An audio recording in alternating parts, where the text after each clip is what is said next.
This session is about identity intelligence demystified. We are going to deep dive into how to use and why you would use this thing called Cisco Identity Intelligence, formerly known as ORT. Okay, and we have a WebEx space. Join it. I will put a link in there into another room. And for those that don't know, we kind of converted. Pretty much every one of them started with one of my Cisco Live presentations, and we converted those rooms into something called like bars. So there's these WebEx rooms. There's like an ICE bar, an endpoint bar, an XDR bar, right? And it's just basically a giant room of collaborating customers, partners, and Cisco employees where you can ask questions and everyone jumps in and helps out and answers. And I always pick on Ken because he's so good at answering people's questions in those rooms. He is a customer. He is not an employee. He is not a partner. He's just someone who uses this stuff every day. And he's in there helping out and answering questions. And someday I'm going to tick off his employer because I'm going to be able to hire him at Cisco because he's just a wealth of knowledge, right? But there's Ken and people like him in those rooms answering questions every single day, right? So I will put the link to that one in that WebEx room sometime next week when I come up for air again. Okay, so a little about who I am. So I am Aaron Woland. I'm what's called a distinguished engineer here at Cisco in the identity security space. I'm one of the people who helped found or whatever, create a product called the Identity Services Engine, you might have heard. I ran away from it kicking and screaming about 10 years ago and went into the threat detection and response world, which is my background before that. And then I came back to identity about a year and a half ago when we acquired ORT. And now I run a team of just people that just make my life easier. So I got experts on my team like Charlie up here who just know stuff so well.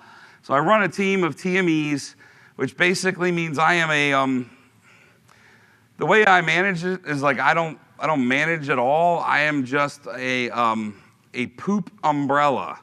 Okay, I just try to prevent the crap from above from reaching these guys so they can keep working, and it makes my life super stressful.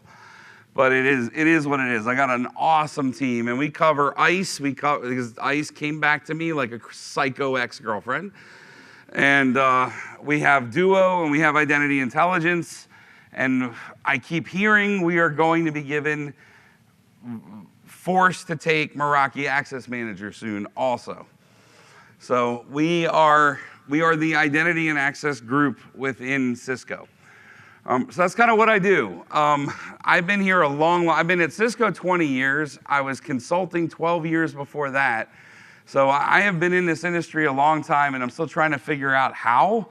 But my oldest daughter, who I have a picture of when she was yay high in front of the CPOC and RTP, the Customer Proof of Concept Networks, who now works at Cisco as an SE, right? So she's a Cisco employee. My other one went as far from tech as she could, and she's in medical. And then I have 3 young ones as well. So I have twin 8-year-olds and a 3-year-old, and that's all my ladies right there. I am certainly aging. I even saw a picture of me 3 years ago, and I had no gray in my beard. I'm the same. It's anger and hatred that fuel me. All right, so it's a kind of energy. Anyway. So the other fun little fact is my ex-boss, the guy who owns XDR, he told me I have always said I never, ever, ever want to be a manager. I was like, I just want to be an individual contributor and work on technology. And he said that for someone who doesn't want to be a manager, you're doing he didn't use the word poor, he used an expletive for excrement job of looking out for myself, right? So there's my disclaimer. So remember, everything I say in here are my comments and opinions. Names have been changed to protect the guilty. And Cisco does not approve of anything I'm going to tell you. And I have no idea how they haven't fired me yet. So again, everyone knows, please do fill out the survey for all of your sessions. The speakers, I mean, you won't believe how much we take this stuff to heart. Like we had a tectorial on Sunday, which was 4 hours of technology. Some of you were in. And it was one of my TME's first time ever presenting at a Cisco Live. And he's like, oh man, I'm bringing the team down with my score. And I'm like, no, you're not. You're doing great. Like, you may not have a 5.0, but you're doing great. Like, stop. We take this so seriously. Everyone is constantly looking at their scores and reading every comment that you leave. Every speaker at Cisco Live cares what you all think about their session more than you know.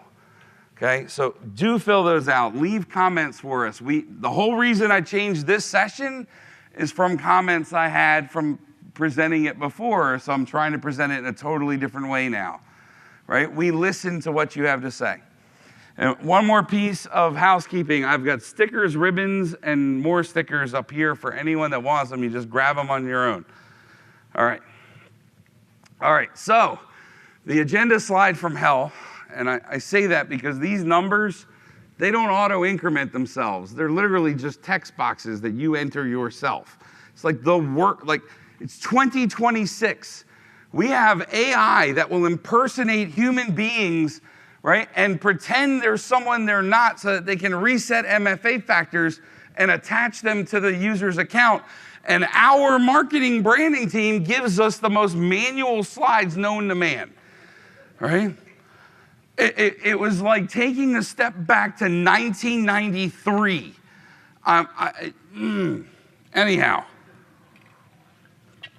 so we're going to start off with, that's our agenda. We're going to start off with what and why for Cisco Identity Intelligence. And, you know, all the marketing and everything we say is like identity has become the attack vector. Our identity has become the attack surface, but it hasn't become people. It's always been.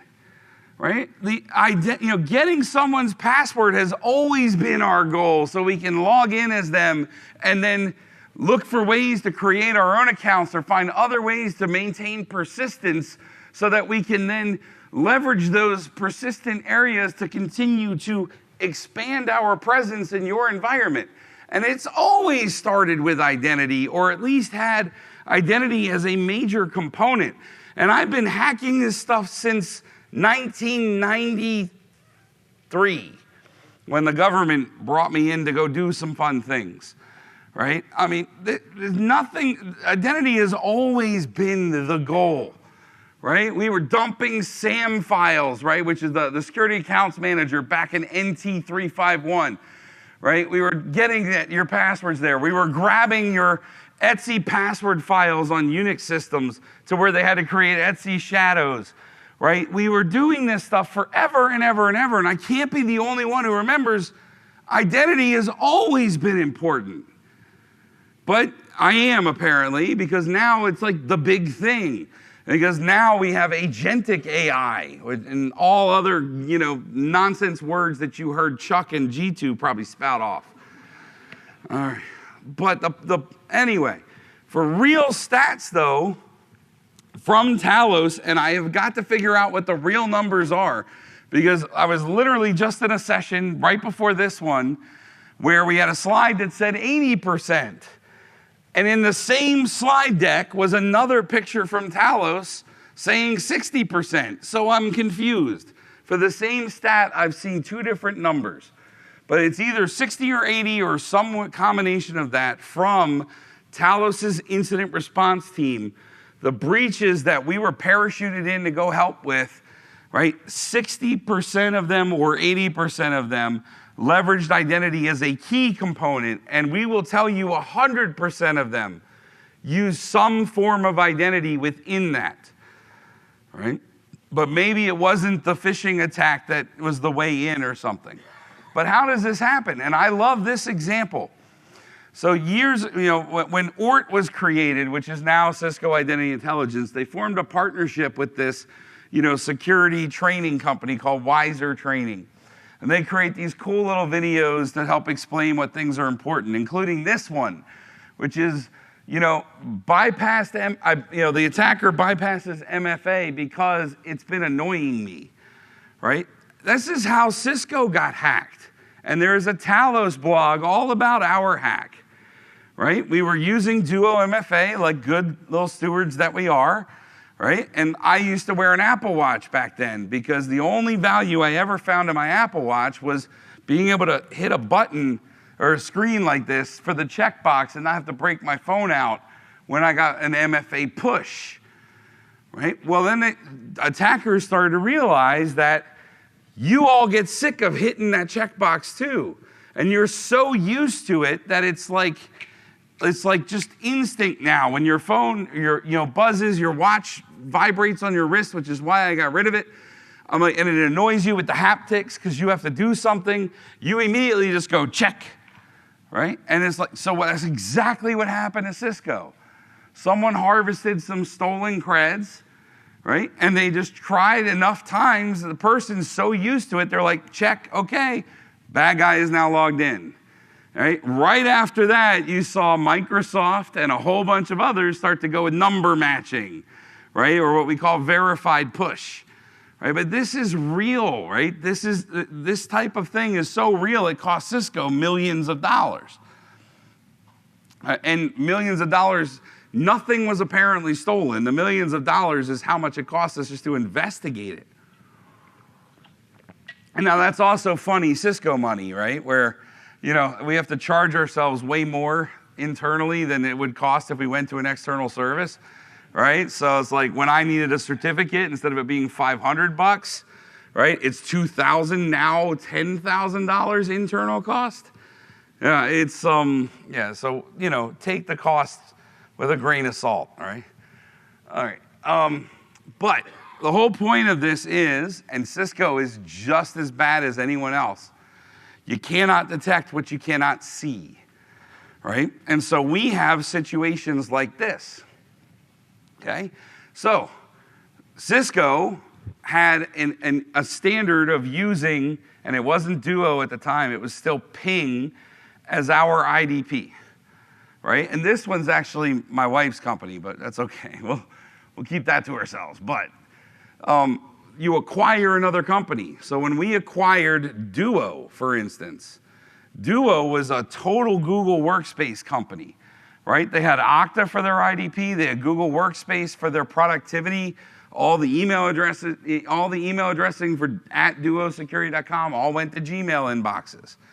Same thing with Umbrella, only somehow Umbrella, which was OpenDNS, had both Microsoft and Google. Because why would you pay just one of your vendors for productivity tools when you can pay two of them at 4 times the cost, right? But they had all of that, but they had one IDP. That IDP was Okta, and their MFA was Duo. When we acquired Ort, they were all Microsoft, not Google, because the founder, Aditi, hates Google Docs and loves Microsoft products. So they were the one small company in the world that was using Microsoft instead of Google. But it was still Okta as an IDP and Duo for MFA. Right? It's just kind of funny. That combo of Okta plus Duo was always pretty interesting. Nowadays, we're like, co-opetition is the term. We cooperatively compete with each other. All right. But in this type of scenario, right, Okta has its own sets of logs. Chronicle or, Google has its own sets of logs. Microsoft's IDP has its own sets of logs.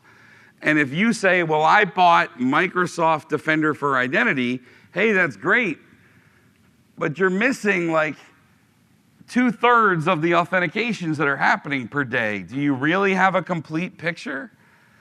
Right? If you're looking at ISPM, which is like the posture management, are you seeing a complete picture of the users that exist in your environment? If you're only looking at one console, right? So that's where some of you might say, but isn't that what a SIM does? Who's a Splunk user in here? Yeah, okay. How's Splunk do on your detections? Wait, I heard a huh over here. What was the huh for? It's difficult, how about that, to repeat what he said. Splunk doesn't detect out of the box, right? That's not what SIMs do, right? They aggregate logs, and then you need to be smart enough to create your own queries, or you need to buy additional services that go on top of it, right? But sending everything to a SIM does not give you detections, right? You need a detection engine. That's why the EDRs do the detections and send the results to the SIMs or the XDRs, et cetera, right? So consider it that way. So in this scenario, just like using an EDR, you have an ITDR or ISPM, et cetera, that is doing the detections and then sending the results to the XDRs or the SIMs or anything like that, right? That's how you get an aggregated view. And this is not a identity intelligence only thing. We're not the only thing on the market that does this. But this explains why we acquired ORT. It is pronounced ORT, okay? So, which is like a, well, it was like a, I'm not even going to that story. The fun part about it is that I was working on a project which became part of XDR, but it was started off as part of something called SecureX, which is now gone. And it got named Device Insights because we don't name things well at all in this company. And the team that I was building it with was flat out the best engineering team I've ever worked with in my 30 plus years of working in this industry. And then they left me.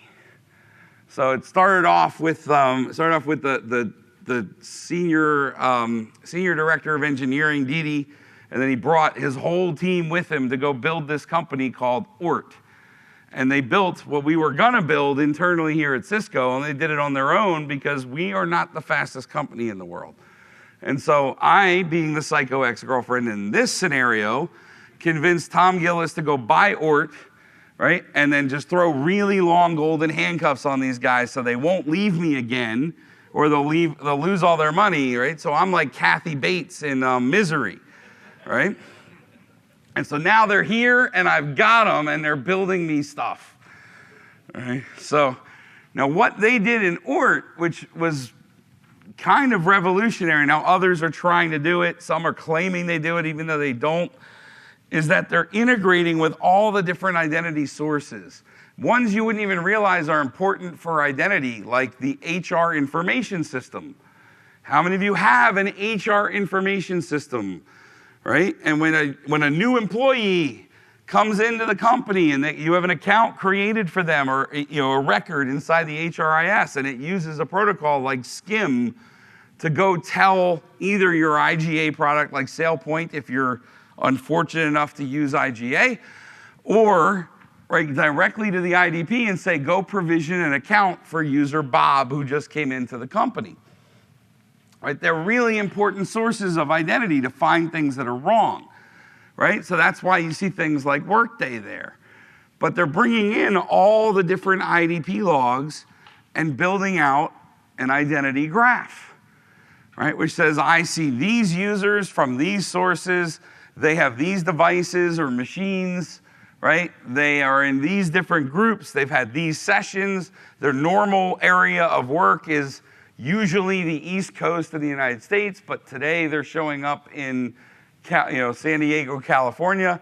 All that fun stuff happens inside the graph, right? So the architecture kind of looks like this, right? Where you got lots of different sources of different types connecting to, either statically bringing the data over or streaming data in, especially from the detection and response perspective. We really want that streamed, right? It's not really good if we have to go query, everything at once an hour or once every 24 hours. Say, give me all your logs, all right? So we would like those streamed when we can, right? And then we can take response actions. Whatever the response action may be, simply sending a message. It may be sending one of those Wiser videos to a user saying, stop being an idiot. All right. But those integrations are the life's blood of a product like this, right? In that we have the IDPs, we need to see that we're actually getting records from them, right? The graph is going to do nothing if it doesn't have data to feed it, right? So it's just like any other security product. You've got to have data before it to be useful. So you want to integrate things, and the more things you integrate, the more we're going to find. Right? That is basically how it works. Okay? Now, this is supposed to be a hidden slide that I was going to display quickly just so I don't have to go through it, but I forgot to do that. So the idea is you can do full syncs, you can do delta syncs, or you can just allow things to be streamed, or any combination thereof, right? And I'll give you a perfect example. Has anyone ever had to use Microsoft's Graph API? How stable has that been for you? Oh my, dang, you can't say that on a recording, brother. All right, sorry. He summed it up though with his expletive over there. And when I integrate CII into a customer's Entra, Azure environment, and when you do it yourself and you look in our logs, you're gonna see sometimes you get like these random error messages when it feels generous enough to send you an error message. And other times it just stops talking, like completely, like doesn't respond, like my wife when she's mad at me, right? It's just nothing, right? And it's the most unpredictable, horrible experience if you're a developer, right? But, and I can't imagine the complexities of building that Graph API. It's impressive as all get out, right? It's super complex. Everything in Azure comes through that Graph API now, everything, right? That in and of itself is an impressive feat. So don't take my bashing its responsiveness as like a negative to how I feel about it overall, but it's a very bad way to bring data out of Azure, right? They have a better way that they charge you for called event hubs where they'll stream it to you. So, which you have to pay for, unfortunately. Cisco can't even absorb that cost yet because Microsoft doesn't know how to bill us. True story, been working on it for 1.5 years. Microsoft can't figure out how to bill us. All right, anyway. So someone will say, well, wait a minute, why do I need identity intelligence? Why wouldn't I just use my IDP? I already have an IDP. And again, you have to ask this question of, are you seeing everything? Is your IDP providing you with informative things, right? So one of the ones I loved was CII gets great insights from Entra, and I cannot believe how bad Entra is at using their own alerts, right? That was from a customer, like literally what they said. So part of what we do is, so the identity intelligence team is focused on that, making Microsoft better, right, if you're using it, but then also combining it with Okta and so forth. And another little dirty secret, when Didi and Matt were building this company, they didn't build it for Cisco to acquire them. They built it for Okta to acquire them. And you're gonna see like there is such good integration with Okta, and that's just a little, you'll know why now, right? Okta just wasn't willing to fork out as much money as we were, I guess. And yes, there was a bidding war. All right, so we bring together all that information, all the factors from all those different sources. So this was another quote from an MSP, and they actually put out their own blog. They now include, this is a pure Microsoft MSP. They only manage Microsoft identity projects. They didn't even want to look at CII. They looked at CII and were like, I can't believe how quickly you pointed out all these things that I had to hunt around 350 pages and took me hours to find inside of the Microsoft consoles. This is now a part of their actual offer. They don't even manage the customer anymore without CII, which I thought was pretty cool. All right, enough of that salesy stuff. Let's move on to like actual use cases. Now, these use cases are gonna matter regardless of whether you're using identity intelligence or some other product. So identity intelligence or Cisco Identity Intelligence, this is not the only thing out there that does ISPM or ITDR. We just happen to do it really well, okay? So ISPM is Identity Security Posture Management. It's not posture like ICE posture or any of the other 93 postures Cisco has. This posture term is referring to your identity, like hygiene, right? So how many accounts do you have sitting out there that are just disabled? Or how many accounts do you have sitting out there that are not even disabled, they're just inactive, meaning nobody's logged into them for a while. Those are the accounts that get hijacked, right? So it's like, oh, I have these leftover accounts over here. I have these non-human identities, which is the new fun term for a non-human identity. We used to just call them service accounts or API keys. Now we refer to everything as a non-human identity. Well, okay, fine. We have these non-human identities that are sitting there and just ripe for takeover. All of that stuff forms into your posture of your identity. So we call it out to you, and we throw some good old-fashioned guilt at you, right? We try shaming you. We're like, ooh, in this case it's positive, but like if your posture score is lower than your peers, we're going to call it out to you and make you want to fix it. And then we're going to gamify fixing it, because you're going to start going through this list and saying, how can I improve my posture score? I'm going to click here and then do this thing. I'm going to click there and I'm going to connect my HR information system and my score is going to jump, right? And you're going to play with this to try and get your posture score trending in the correct direction, so you can also show your management how good you are at your job, all right? So that when you click that link, you get the whole list. Here's how you can improve your posture. Look at this one, and this is how we're going to start, right? Require priority accounts to configure and utilize MFA.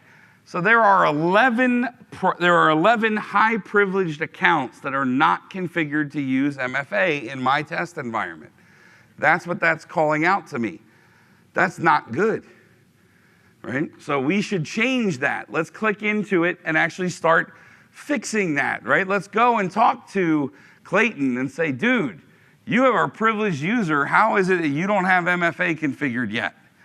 And then you're going to come right back to me and say, because your policies suck and never made me, right? But anyway, we can go back and forth on this, but go configure MFA. And then on my side, I'm going to go say, how on earth do I have a policy that's allowing him to continue to authenticate without requiring MFA? And I'm going to fix that part, right? And that's one of the things to do. Start with that low-hanging fruit that we're calling out to you inside of that posture window to say, these accounts don't have any MFA configured. These admin accounts don't have MFA, or they don't have strong MFA, right? So I'm 90% sure I have a slide in here to talk about the factors and them getting stronger. Maybe that was just in yesterday's session, but using like something with a higher level of assurance is preferred. In fact, I know for a fact I have some good slides to talk about that. So anyway, the other trick to understand here, and I get this call all the time, and Andy on my team has answered this question more times than anyone on earth. And it's to the point we're going to change the way the product works to make it easier to understand. But if you are in this list of no MFA configured, but you're going to say, but I have Duo on my phone. I do have MFA configured. I am using Authenticator, or something like that. One of the IDPs is not configured for you to have MFA. Therefore, you failed that particular check, right? Because remember, and if you're at Cisco, you've got like 693 IDPs here because we're a no vendor left behind environment. But then there's also the fact that application owners don't want to move to a different IDP because they're already configured and working. And we have over 13,000 applications that are doing single sign-on here at Cisco. Over 13,000. Right? And about 1,000 of those were written by Vivek. But no, there's a lot of tools here that are all under single sign-on. That capture the flag game that you're going to go play is under single sign-on. That's another application. Plus we have like SharePoint and Power BI and Workday and 17 different spreadsheeting applications. And even more things that tell us that our salespeople don't do a good job, or 492 instances of Salesforce.com. And it boggles the mind how complex this gets, because your company just keeps adding more and more and more apps without ever removing any. Right? Sorry. So anyway, this means that one or more IDPs does not have MFA configured for those users. Now, that brings us into this concept of checks. You and I, if you come from the firewall and IDS world, or even the endpoint security world, or any other place on earth, would just call this a signature. Didi didn't like the term signature, and he called them checks. He's also a non-native English speaker and a pain in my butt some days. But these are called checks. They are like IDS signatures. If you match that signature, you fail the check, right? So these checks, like never logged in, right? Applications that have expired secrets, inactive users, right? Each one of these checks has like a severity level. There's lots of other scores we have going on in the background to like to help determine your posture score, right? How important are some of these checks? Does every one of them require an immediate incident response team to like parachute in and figure stuff out? No. A lot of this is proactive checks for you to go and clean your messes up like inactive users, right? Those are part of the attack surface you need to protect. If the user is inactive, meaning they haven't logged in, but they're not deleted or completely disabled, that is an attack vector for me, right? And that we do see that happen all the time. So a user who's been inactive, who becomes active, is actually one of the things we will look for in the events, right? And most often that happens also with another event of new device registered, right? So how many of you have ever like hired someone and you sent them onboarding instructions and that person never actually joined the company? Happened to us a number of times, right? Isn't that crazy? Did they even call you? We've had people just not show up, right? Then those just sit there waiting to be activated, right? I had, we do these things. Some of the people in this room have been part of our threat, what do we call it? The threat advisory board or whatever. We also have what's called a customer advisory board. We just did one of those for identity in New York the other week that I was at. And one of the largest financial companies in the world said one of the reasons they chose Duo for their password list was because we limit that enrollment code usage time right out of the box, right? Because other solutions, they would say, okay, the user's going to enroll in password lists, and that enrollment just waits for them forever, which means someone can take that over. You need to shut that down quickly if the user doesn't use the enrollment code quickly, right? Things like that. Okay. Now, not every IDP is created equal. Not every IDP is focused on quite as much as the others, right? But you'll see here you have the compatibility, right? So not every single IDP is able to generate or give us enough information for every signature to work. A perfect example of that is we worked very closely with Okta even after acquisition. And then we got them to put in like session binding into their actual authentication sessions, right? And then we got Duo to do it. And then we were working with Microsoft for years, and they finally have done this. And it's in, they don't call it, whatever they call their preview right now. Right? So not beta, they call it something else, but it's in like an early preview or whatever that's called right now with their Entra IDP, where they actually have a session ID now bound in the logs. And if you see that session ID show up somewhere else, that is a stolen cookie, right? That is a session hijack attack, no question about it, right? So that's something we're constantly improving, not just our own IDP, but theirs too. Okay. Oh yeah. So then the other one was, but my user does have MFA configured. But are you sure that it's strong MFA? And you would be so surprised how often this happens, right? Or how often this happens, right? Where, hey, we just acquired, this did not happen to us, but we just acquired CII. CII used Google. Right? Google was using Google Workspace as its IDP, and they never configured MFA. Right? That did not actually happen to us, but similar scenarios have happened to customers. But they did have MFA On the other two scenarios, Okta was using Duo, Entra was using Microsoft Authenticator, right? But it wasn't configured up there. But how strong was that MFA?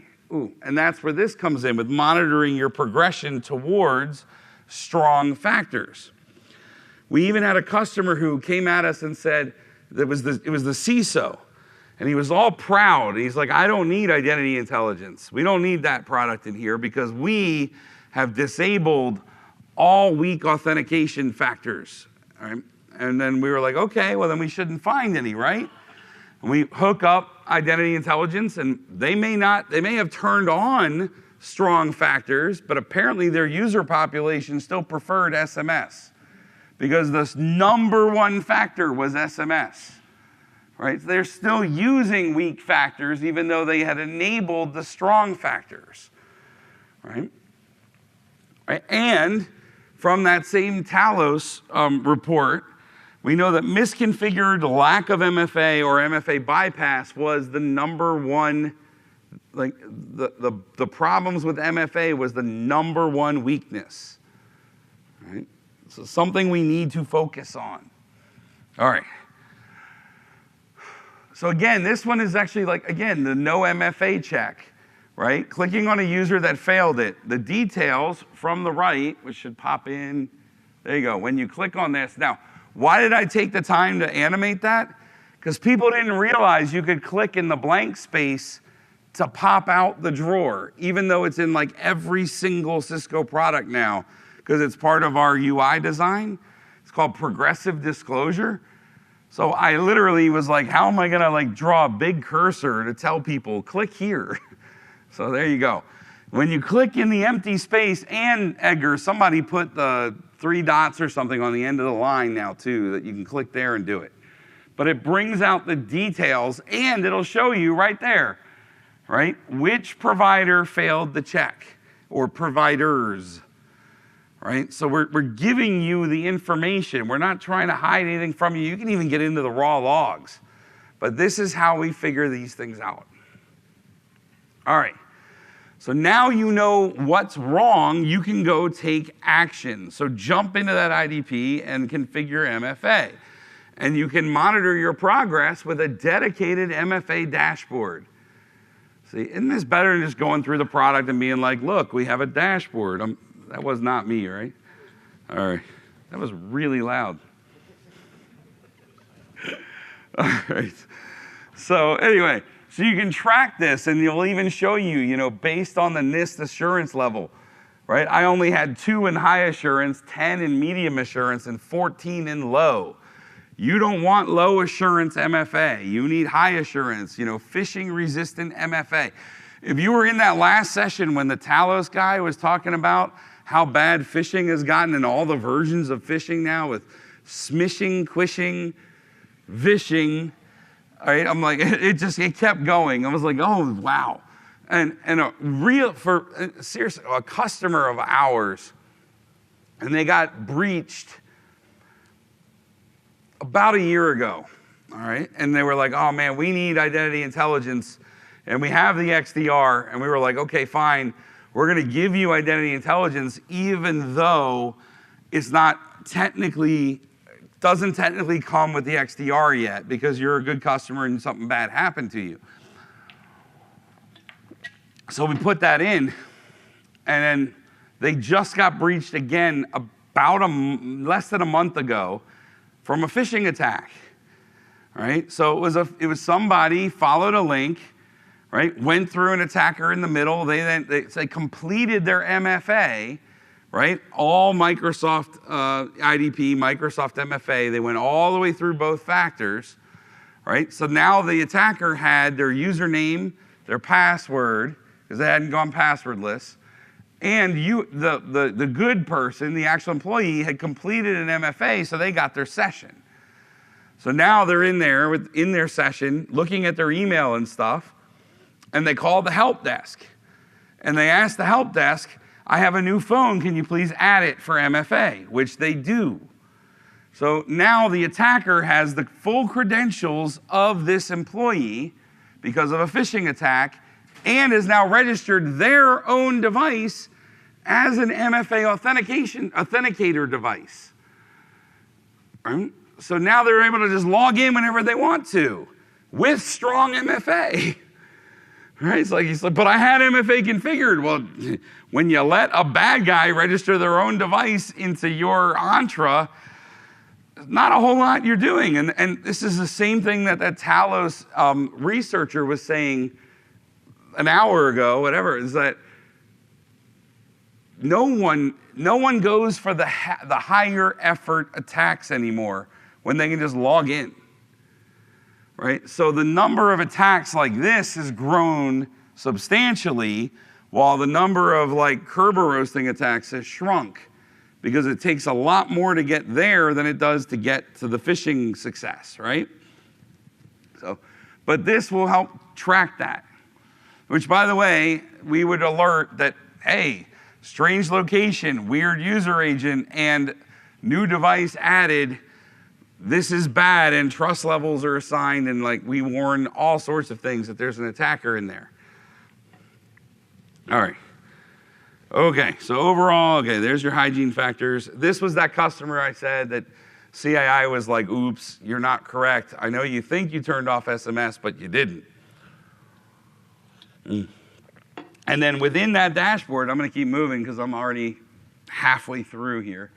The MFA dashboard just shows you all those methods. So you'll see like the number one method in my lab was still an Okta password, which means I'm doing way too much in Okta. All right, I need to make sure Duo gets up there, right? But we've got all these different factors, and how do we find this information out? It's from being able to analyze the logs coming from the IDP, right? So the Okta logs are going to list out the Okta factors. There's lots of great, Okta's a good solution. I'm not going to sit here and tell you it's not. They've got some really cool tech. Right? They've got really strong, AAL3 certified MFA methods. They can handle YubiKeys and all this fun stuff, right? And we're going to see it in their logs as to which methods were used. We'll see that also from the Duo logs and the Microsoft logs most times, all right, and so on. Okay. All right. So then the other thing is we need to get to a passwordless world. Right? So I don't know if there's a session on like all about passkeys, like just on passkeys. It's 60 minutes. Attend it. It's not mine. I think Clayton, who knows? It's Clayton that's giving that session, whoever knows that. But I'm pretty sure. But it's literally a deep dive on passkeys for 60 minutes. Passkeys make phishing almost impossible. Moving to passwordless makes phishing attempts way more difficult. Right? But then you got to get into, well, can I reset the account still with a password? Does it fall back to password? All those types of things, which we're not going to get into in this session. But like our company is going completely passwordless at some point. We're on our way there, right? And we're using CII even internally to monitor that progression to get to passwordless. Which apps are we still using passwords on? There's 13,000 apps. Right? So some of this is going to take time. That's a lot of policies to change. All right. So that is a proactive use or proactive security, right? Looking at things and trying to fix them before boom, right? So for those of us in the cybersecurity world, we love to say left and right of boom, right? Or, pre-attack or pre-exploit, during exploit and post-exploit's another way to think of it. This is all after or during the attack, right? That was all pre, right? So in this world, right, and we've been saying for years, prevention is not enough. How many in this room have an EDR, an endpoint detection and response tool deployed? Every single hand has got to come up on this one. If your hand doesn't come up on this one, you just don't know. Right? Even Defender is an EDR, right? We came up with the EDR concept years and years and years ago because antivirus products and endpoint protection products were not catching everything, right? So then we'd have an outbreak, we would have a breach or whatever, and then you'd have to go do some crazy forensics to figure out what occurred. EDRs are there to figure out what got past the prevention layers. So you can quickly go back in and fix it. Recall files. I don't know if anyone, recall is a very cool thing. I don't know if anybody saw the keynote today. Somebody tried to rush the stage while shouting a few things. He'd also sent a manifesto out to the entire company, which was quickly recalled by Cisco IT. So something that was in our inboxes and then pulled back, right? Same thing with malware. Gets on your systems, we can recall it, cloud recall, get those files off of every single system that has it on there. Every inbox in your email, get it out of the inboxes. That was a bad file, right? That's a malicious thing. EDR does that because protection has never been enough. The prevention was never enough. There's always ways around it. So when it is, we need to detect what happened and recover from it quickly and make sure we're not vulnerable any longer. So we started off with EDR, then NDR follows, and then cloud native detection and response follows. And then we finally had a category for identity threat detection and response, or ITDR. And so some of the people in the room were at those threat summits that we had when I was talking about how we need to get into that with our XDR. And oh, by the way, we're going to acquire ORT, and it's going to magically come into the XDR, and life is going to be perfect, and I'm going to ride off into the sunset on a unicorn. And then Cisco said, no, that company's going over to Duo. And then Duo and XDR can now fight to get the integration done. And so I went over to Duo because I wanted to make sure that the one acquisition I've asked for and put my reputation on the line for succeeds. All right, it's so I'm going to go work for the old CEO, Matt. And that's where I am now. All right. But the reason, so ITDR is super important because look at all the different identity attacks that can exist out there, right? And identity attacks dominated the threat landscape and so on and so forth. And that attackers expect you to have MFA, right? Which brings me into the session hijacking example, right? I love this slide because it's so beautiful. I did not create it, but I had to put it in here because dang, that's a good looking slide, right? It's not realistic, but it's a good looking slide. Right? But it does give you the point, though, that what we're doing with, and in the last session with Talos Guy and Andy, we talked about Evil Jinx, which is based on Nginx. So you either call it Evil Jinx or you call it Evil Nginx, which just doesn't work. So we just call it Evil Jinx, right? But what it is, somebody took an Evil Jinx reverse proxy and they hosted on it plug-in web pages. So you can go download and implement the Microsoft Office plugin or the Okta plugin or whatever, and then it gives you a login page that looks exactly right. And you go and register a domain, right? So you can get a certificate with Let's Encrypt, which is built into the Nginx, right? It's built into the actual Evil Jinx product, which has support, right? That you can go and just do a Let's Encrypt and just get a public cert on it in a couple of seconds, right? And as long as it's a good lookalike domain, you're probably going to get away with this, except that it took Talos minutes to blacklist me, right? Or deny list me, or whatever the correct term is nowadays, right? But they found my publicly hosted Evil Jinx so fast I couldn't get my demo through. So I had to reach out to someone I know and say, dude, it's me. Can you take me off of the block list? And they did. And so I was able to complete my testing. But many of them are out there and they bypass, they put themselves into cloak modes. There's all sorts, in fact, you'll see some of the probing in a minute, right? And then that's that middle layer, the hacker-controlled proxy. And so it takes your creds and it sends them through the real process, but it's in the middle. Since it's in the middle and it's terminating the TLS session right there, your creds are in the clear, right? That's how that attack works, right? It's an attacker in the middle. So I was just trying to show you that because this is literally what happened to that customer that just got breached that I was telling you about. They got a phishing email comes in, they follow the link, and it's actually hosted on Evil Jinx. right? They are presented with the Microsoft login that looks like the real Microsoft login. Everything feels the same, right? So then they say, okay, I'm going to log in to Office because that's what I think I'm doing. But it sees all of it. It sees the username, the password, it's recording all of this too, by the way, and then sends it on to Office. And then Office says, oh, MFA is required, so it sends it. And you say, yep, there's my MFA. Now I get a cookie sent down to me, right? And I, the attacker, get it. I get the token, I get the cookies, I get everything you would have gotten because I'm the proxy. Right? And then the bad guy uses it to just get right in. And here's me doing, here's what the bad guy sees, by the way.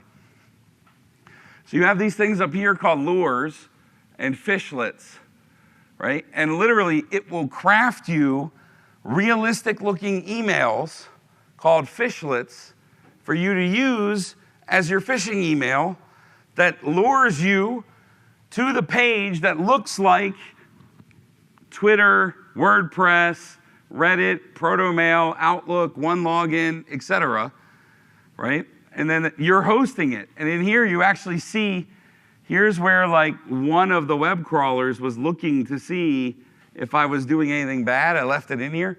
That's literally how Talos found me, right? It's just a web crawler that found that this was Evil Jinx running. And I hadn't put it in, there's like a cloak mode. I forget what they're, hidden mode. So I have to go in nowadays when I do this test, and I unhide, do my test, hide again really quickly. But, and you'll see like it captures it all. It says the fishlet was Office 365. There's the username. There's the password, and that is correct. A whopping Cisco 123. And I'm going to go change that password now. You'll see that it captured my tokens and the timestamp on it. All right? It's so easy to do. It's really fun. Okay.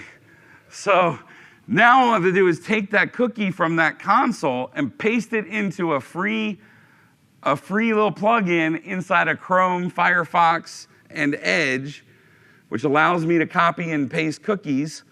And I hit the little checkbox, and then I connect to Outlook, and I am right into Employee One's email. So that was how I did it. It was super fun, right? Okay. Now, what did Microsoft see? Right? So with event streaming enabled, which means you have to use Microsoft's Event Hub. Yes, Microsoft's is called Event Hub, Amazon's is called Event Bridge, and I always mess those two up. But it's their ability for you to stream events that you subscribe to. So with that, we will capture it so much faster. Almost real time. I call it near real time. It's not real time. But we'll see that happened. And Entra is going to tell us that there was a medium criticality event of a anomalous token. I think I even have it on the next screen, right? That anyone ignores inside of the Microsoft console. But we call it out and say potential session hijack occurred, which is literally what happened. And there it is. And now it actually happens faster because they have the sessions, right? Once that goes public, it'll be even better for every Microsoft customer in the world. But yeah, we'll be able to detect it quickly. And I get this, right? I said rando person number 3. CII, it takes too long to do detections. Well, okay. We have something called threat discovery mode, and it can be turned on to high, right? It's medium by default. And I'm going to explain why, and I'm going to explain what you need to do to change that if you want. It today is not configurable by you, the customer, to put this into high mode, which will detect things, certain things in real time or near real time, and some things once an hour. By default, identity intelligence is once every 24 hours before we run the ETL process. Okay, the reason being is the people who are buying ORT, one of the reasons, people who are buying ORT were IAM professionals, identity and access management professionals. They work 9 to 5 Monday through Friday. They were not the 24/7, 365 incident response professionals. Not usually. For those, we would turn on threat detection mode high, right? We left it at medium where it does it once a day so that we were only sending notifications to the IAM professionals during work hours, basically. Not sending them, and there was a big integration with Slack. We actually call it Slack Ops, right? But where basically you can do your entire job inside of Slack, now WebEx and Microsoft Teams as well. But back then it was really just Slack. And they're like, no admin wants to be slacked at 2 o'clock in the morning because the check failed. And I'm like, but the SOC wants that. All right, so anyway, the other reason that it's not on high by default is that it will crush Microsoft's APIs if you don't have streaming enabled. Because what we're gonna do is every time we run that process, we're gonna reach out and say, I need all your authentication logs. Come back across that unstable API, please. Right? Every hour. Not a good thing to do. Right? So again, like we're reworking some of this to allow it to be customizable, only include these sources if we're gonna do it once an hour. None of that exists today. Today, we query and pull everything every 24 hours, right? And once a day, and you set the timer here, right? But you need to enable streaming to get closer to real time. Now, Duo streams automatically. There's nothing to set up with that anymore. Duo will stream instantly when it spins up the tenant. But Microsoft, you have to go set up an event bridge, gotta get a subscription. It takes effort. It's easier soon because we're actually gonna be in their app store, right? So you can just say, I wanna use or connect CII, and it's gonna set everything up for you, okay? But it still requires a subscription and charging you and yada, yada, yada, okay? If you have streaming enabled on the ones that it support it, we will then turn high threat mode on for you with attack case. Eventually, we're gonna put it into this so you can turn it on yourself, right? And we will turn it back off or yell at you if you don't have streaming enabled. Okay, but that's where that happens much faster with high threat mode on. Or, I'm sorry, I call it high threat mode. Threat discovery mode on high. All right, so that brings us into trust levels, which comes with this. So what are they and what aren't they is equally as important. So we had a group, we had Talos, I had a distinguished engineer from Talos. We had me, a distinguished engineer in identity. We had our chief data scientist from ORT, CII, right? We had data scientists from Duo. We had engineers from XDR, basically this giant conglomeration of a working group that got together and said, how are we gonna come up with a score for a user's risk level? And what we came up with first is trust level. Okay, so it is a single value, and it will be between trusted and untrusted with there's 5 levels plus unknown. So if you're trusted, right, everything looks great on that account, you're authenticating well, et cetera, nothing looks off. But it's like a credit score, and it's using a rolling window of your activity to assign you this trust level. Okay, it is not risk-based auth, which is at the time of authentication, how does this behavior look right now? That does exist in Duo, and it does a phenomenal job of it. This is not RBA or a replacement for RBA. This is more like your credit score. And if you're bad enough to land on untrusted, it means you need human interaction to get involved right now. Like I just saw, right, a user authenticate from a weird location with the Python user agent string, and then a new device get registered right after that. That user drops to untrusted like that, right? And says, you need to go make sure everything's good before we raise their score again, right? So, we also include explainability. And the explainability is what changed. So the user just went from trusted to favorable. Why? Right? What was the event or series of events that made them move? Okay? So the use cases we see with this are your enforcement products, Cisco Secure Access, Firepower, ICE, Duo, right? They're going to be using this score as one of the conditions of access. And then XDR is using it to raise or lower the priority score, or will be soon, of an incident based on that trust level of the user. All right. We have to see activity of a user to assign them any level of trust. So you're going to see, how come I have a bunch of unknowns? Well, they're inactive users. I can't assign them a trust level without seeing behaviors. I need to see activity. I need events. Okay, so they will be marked unknown until I have events for those users. Okay. This is showing you secure access, which is going live. It's in public preview right now. It goes live like end of this month for everyone who uses it, where you get visibility only into that trust level, including the explanation of why. Like, all of that will be there for those users. Okay. All right, what am I doing here? Nothing, I'm just moving on because I'm running out of time. Okay.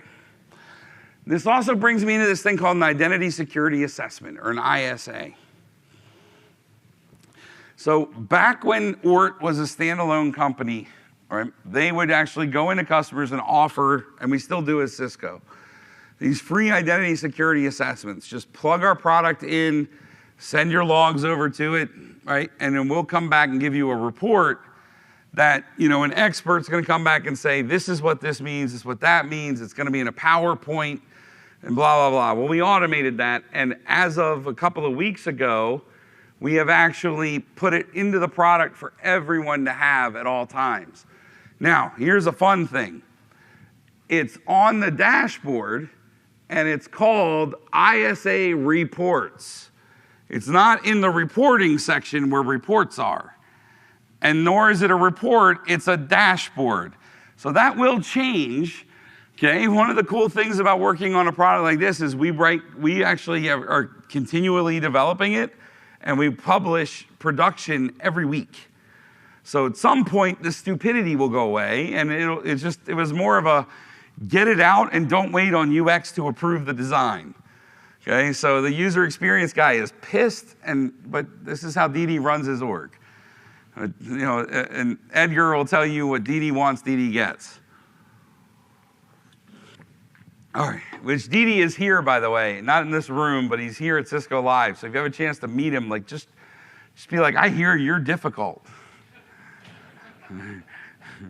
All right. So the cool thing about this is it's going to tell you like everything, right, about the identity information that we're learning from all your different providers, MFA stats, which are the accounts that are like most likely to be attacked. All of this kind of stuff is within here, plus any custom query that you write, even the advanced searches. If you save those queries, you can add them as a widget to this thing. Right? It's very cool. It's like the basis of our next-gen dashboard for CII as a whole. And eventually we'll have like lots of different dashboards, and then you can build your own dashboards, and it's all going to come from this as the basis. Okay. Ooh. Okay, what about the R? Right, so we talked about identity detection, and then there's the and response. So, I'm going to state this now. How many, I'm going to ask a question, and then I'll state something. Raise your hand if you have an XDR. It doesn't have to be Cisco's. Okay, all right. That's where you want to do your response. Not here. How many of you have ServiceNow or another ticketing system?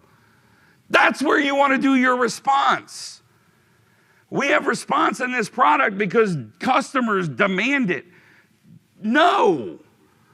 Okay, the response should be send an alert to a different system that can go through the correct change control process. Not, hey, I see something weird, I'm going to log you out of all your systems from here with no record of it in your change management. Right? That's not a good move. That's called a career limiting event. Okay? Don't respond from here other than to send the notifications to a different tool that is better at responding with process. Okay? Okay, I said that. Good. All right. Now, we do have response actions because our customers demanded it.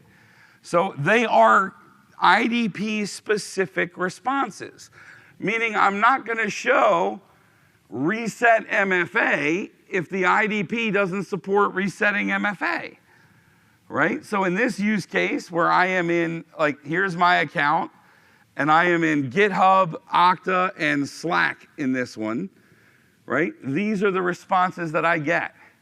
In this one where I'm only in GitHub, those are the responses that I get, right? So it's context-sensitive responses. Don't respond from here, though. Allow the notifications to go out. But I do want to talk about some of them. So if one of the responses is to log the user out. What's the problem with that? Vivek, if I log you out of the IDP, what happens to your session with Microsoft Office? It does not log out, is what he said, and he's correct. Do you know why?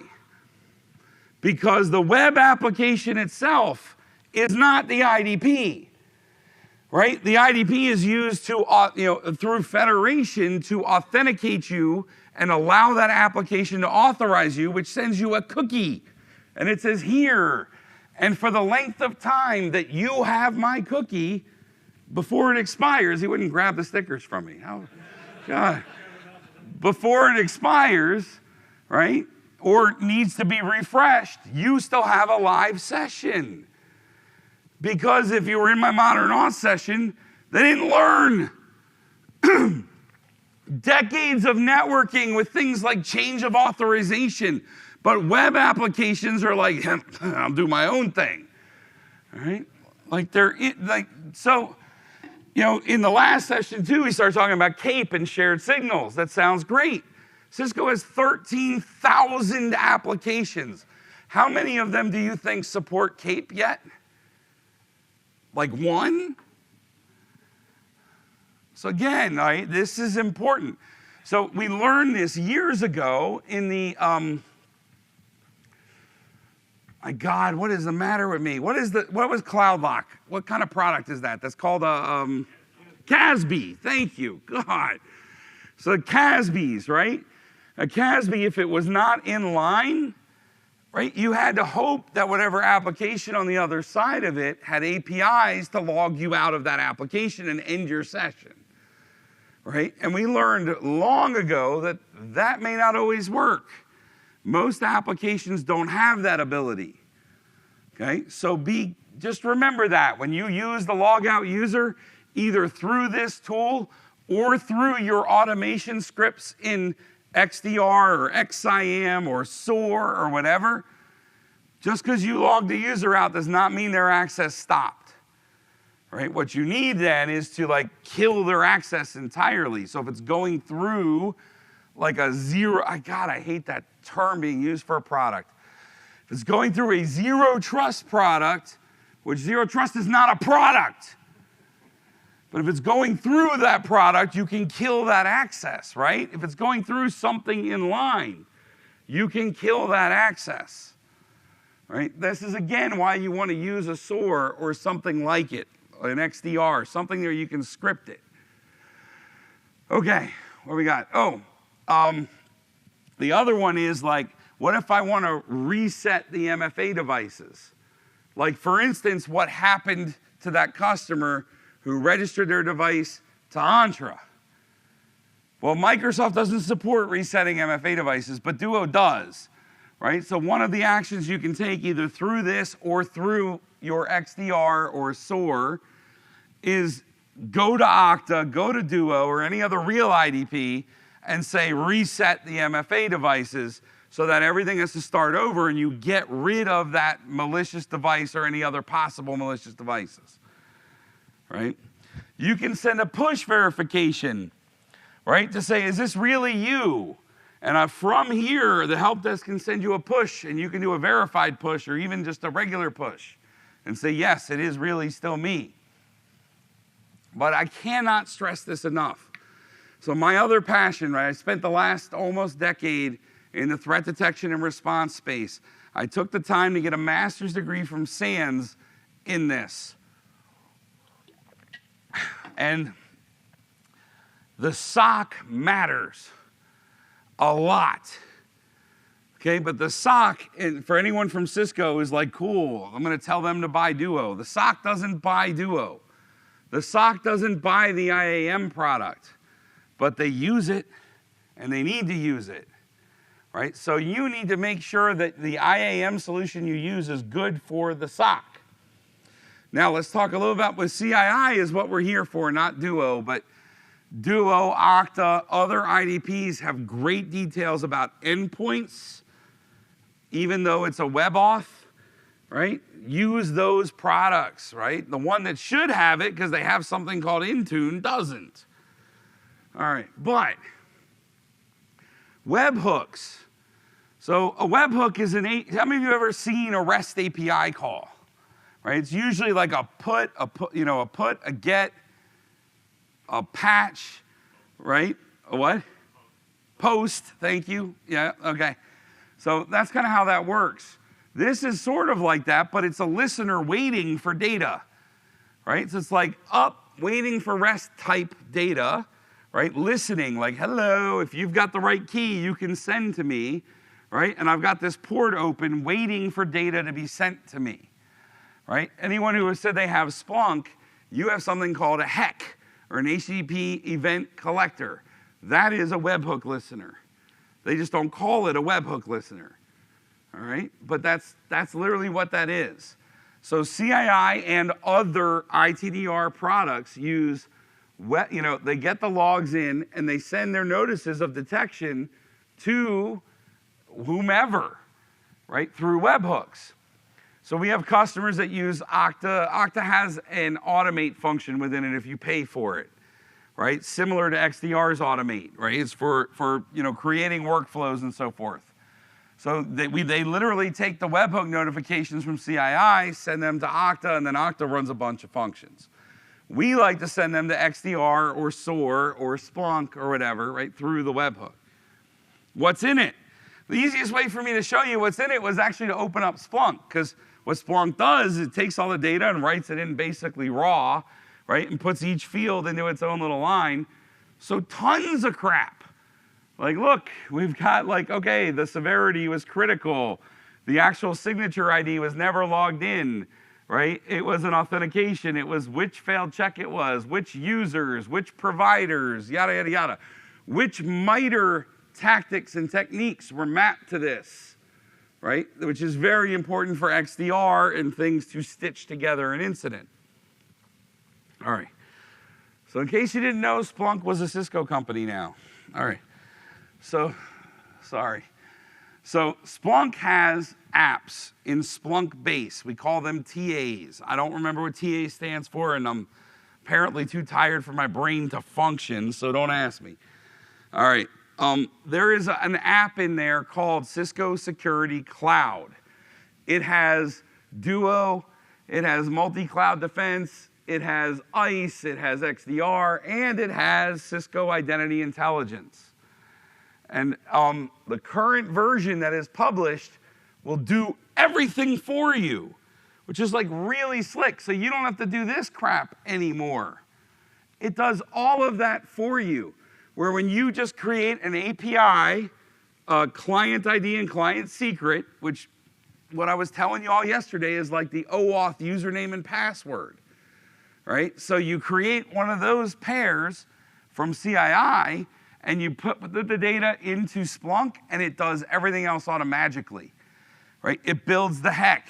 It sets up the indexes. It connects to CII, creates the webhook target of the HEC, goes into every single check there is and configures it to send the notifications to that heck. And it builds you the dashboard, and Bob's your uncle. It is the nicest Splunk app I've ever seen. Some of the other ones in that Cisco Security Cloud app suck. Like, they have no documentation either.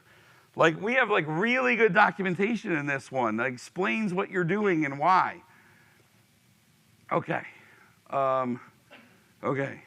Here we go. Oh, and then you can do even more if you have Splunk's enterprise security, which is like, does anyone here have it? 1, 2, okay. Enterprise 3. So enterprise security is like an add-on, pay-for thing on top of Splunk that does a lot of the stuff that you would have had to do yourself, right? Like detections and correlations and all that, right? Enterprise security does it, and it's like it was their approach to what we were doing in XDR. Okay, but you can do even more if you use that. There's that configuration I was talking about. It sets it all up, right? Does everything for you.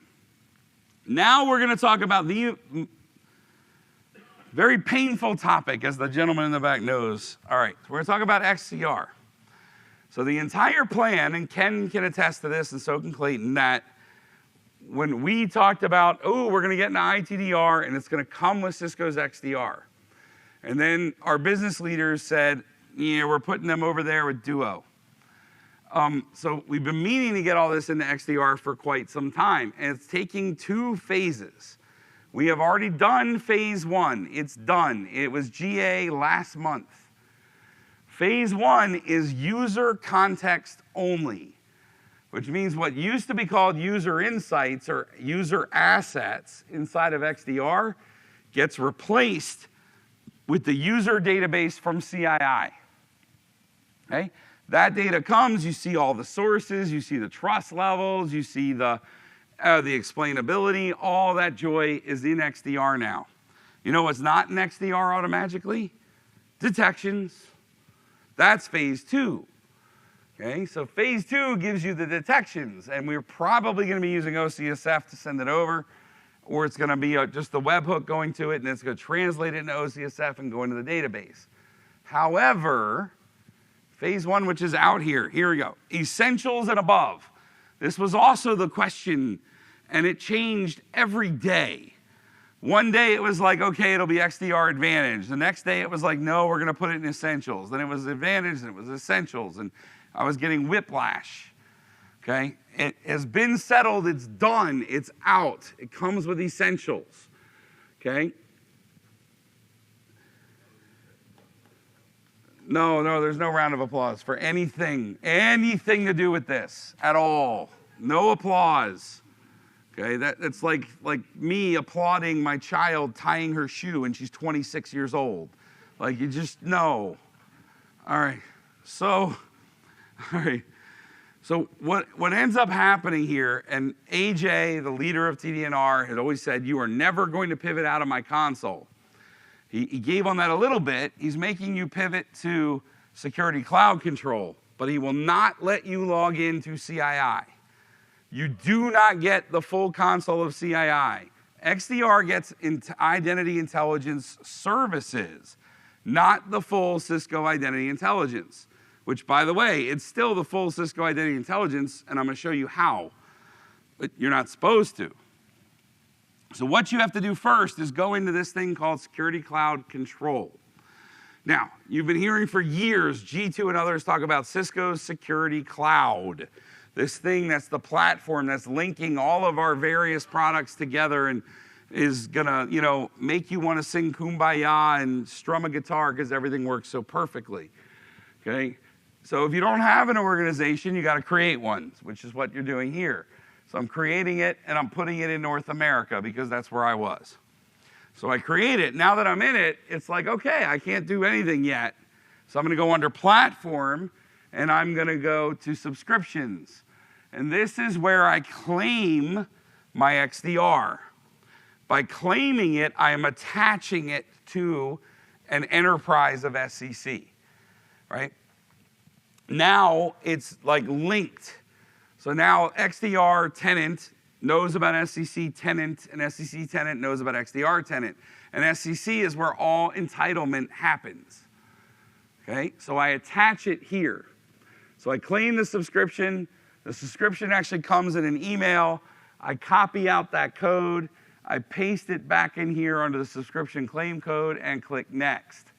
Now it's going to show you that I get an XDR and I get identity intelligence. So it's going to say, is it a new XDR or do you have an existing one? Right? And then I'm going to say, okay, it's a new one because that's what I did here, create new instance. So it says, ooh, are you sure you want to claim it? It's like Microsoft saying, are you sure? Are you sure you're sure? Are you really sure you're sure? Okay, well, now hit submit. So I claim it, and now it says, I wait for the email, and it says it is complete. Now I have to go back to that UI, and you're going to see this thing here that says you are entitled to identity intelligence delivered through Duo. So now I have to activate or attach Duo to it. Why Duo? What if I'm not a Duo customer? Because CII is a wholly owned subsidiary of Duo. It is literally in the same tenants. The only way to provision that service is to have a Duo. So we'll call it a headless Duo internally. That's what we call it, headless Duo, meaning it's there just to spin up CII. So if you are a Duo customer, then you choose, I want to attach an existing one. And I'm going to tell you about that nightmare in a second. Okay, so I say, yep, I'm going to create a new account. It's also going to be in the US. And then I wait. And at some point, I'll go back in there and see that identity intelligence now shows up under products. I say at some point because once it happened fast and 10 times it happened slow. I don't know. I think it depends on the phase of the moon, right? How happy Poseidon is at that particular moment, I'm not really sure. But if now I'll see that it's activated and identity intelligence shows up in here. Okay, now it is linked. It's done. It took over an XDR. It's now the user database that is there. And then for you to do the CII integrations, like connect it to your Okta, your Entra, et cetera, you must go into Security Cloud Control because XDR doesn't want you leaving the XDR console.